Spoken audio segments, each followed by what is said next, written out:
I'm Tony Castleberry. This is a segment called My Favorite Joke of Yours. Each week, I'm going to feature Wilmington area comedians like Drew Harrison, who I have seen do bits, and I'm going to pick my favorite joke of theirs, and we're going to talk about it. Today, we're talking with Drew Harrison, one of my favorite Wilmington comedians. Thank you for getting out of surgery in time. Just beat the clock. Did you? Yeah. Did the patient survive? 12 puppies. Perfect.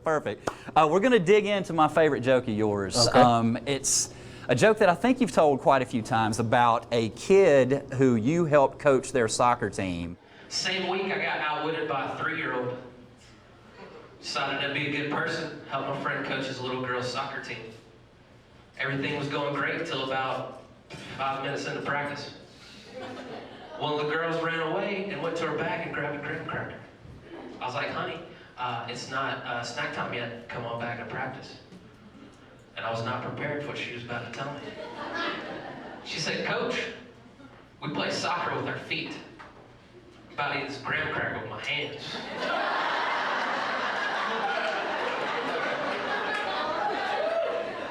I made her the captain of the team. I was like, this is the type of leadership we're looking for right here. She's now my life coach. Things are going good. First of all, is that joke based in reality? Is that a true story? So the funny thing about the joke is I overheard a coworker of mine talking to one of the doctors that I work with at the vet clinic. Okay. And it was her position on it. She was the coach. And the doctor's kid that she was helping coach was like trying to eat graham crackers in the middle of soccer practice, and she was like, just come back to practice, please, for the love of God. And I just sat down one day and started writing and turned it into that. Okay, so in the joke, you know, she kind of take us through it. You're begging her to come back to practice, and she says, Coach, we play soccer with our feet. About to eat this graham cracker with my hands. And I was just, your mind was blown. Yeah, because I mean, everyone can imagine a 3-year-old saying that to them. Yeah. You know, like, they don't care about, you know, like the logistics of soccer practice. You know what I mean? Like, all they want to do is kick a soccer ball and eat a graham cracker. It's right there. Yeah. How long from the time that you first thought about that until you told it on stage? I actually shelved it for a while because I couldn't write like I couldn't get the wording right on it. I didn't like it for the longest time. Like I've been telling that joke probably for about a little over a year now. Really? I think I started doing it at the comedy festival last year. Okay.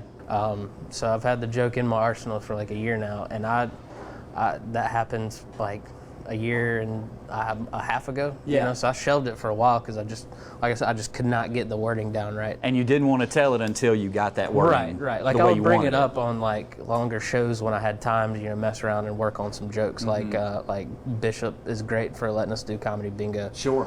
So I would throw in a set here and there for comedy bingo, and it just wasn't there. Right. So like it's one of those jokes I didn't want to give up on because I really liked it. Yeah. I was like, I really like this joke, and then it finally, like, I said it one night at bingo, and it just came together exactly the way I wanted it to. So I was like, well, here we go. It's part of the show now. Awesome. Did it get laughs immediately the first time you told it?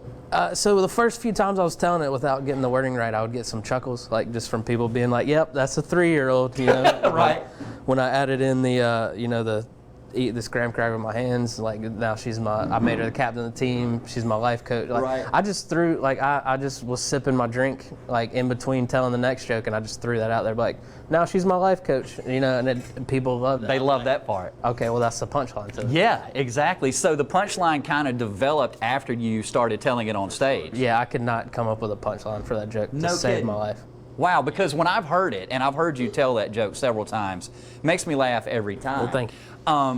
When the punchline hits, I know it's coming now. Right. But that doesn't decrease the funny for me. I still try to set it up to where, like, I'm sipping something and, like, I'll say it. So, you know, someone that's seeing it for the first time will be like, was that planned? I don't know if that was planned. Yeah, you know? yeah. Keep them guessing. Yeah, right. Right.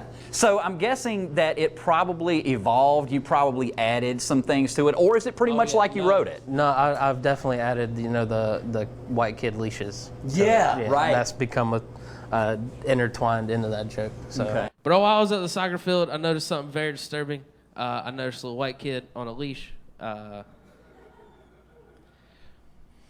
as a leash survivor myself, I'm here to say, white people, we got to cut that shit out, all right? Cut it out. We can be the generation that ends white kids on leashes, all right? My mom put a leash on me when I was 4 at Disney World because she was like, "You're not going to run." And I was like, I'm still going to run. And together, I'm not taking full credit for this. She had the other end. We clotheslined one of the Chippendale chipmunks.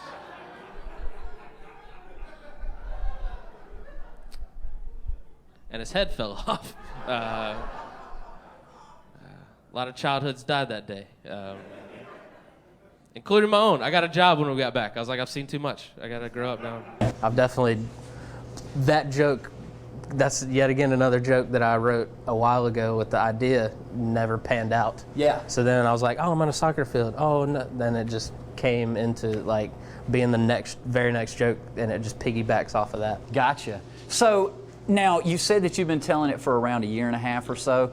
I'm always curious about this. How long do you think, or is there any set time when you think, all right, I'm going to retire that and move to something new? Or when you have one that good, does it stay in the act no matter what? Well, I mean, obviously you get tired of saying it. You Sure. know, like I was sick of that joke 2 months after I was saying it, you know, but you know, you still want to put on quality shows, you know, so like I won't use it for shows where you know, I'm just having fun and having like doing sets for me. I won't say it, you know, I won't go into robot mode and say that joke. But when I know it's an important show, I know it gets laughs, so it's gonna be in there. Yeah. You know. Yeah, that makes sense. Yeah. So like the general rule of thumb that I've heard from comedians that are higher levels than me, that once you've recorded it and it's on a thing, then it's a done deal. Okay. You know? Like, so I'm not close to that yet, so I'm going to keep telling it whenever the time comes right. Sure, yeah, it'll be just kind of a feeling. Right. I'm guessing. Like you'll know when it's time. Yeah, because I mean, I'm sure there'll be times where I know I need to say it, and I'm like, I Yeah. don't want to tell this joke. Yeah, that was going to be my next question. Has there been a time where, with that joke in particular, or maybe others, where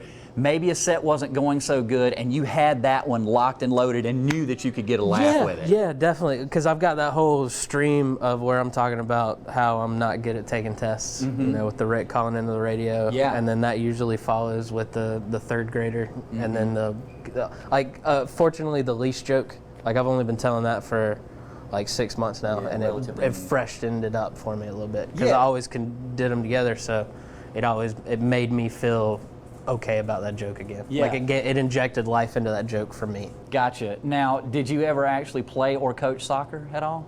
No. Well, I've played soccer. I was a goalie. I was a goalie for a while. It wasn't obvious. Right. You look like a goalie.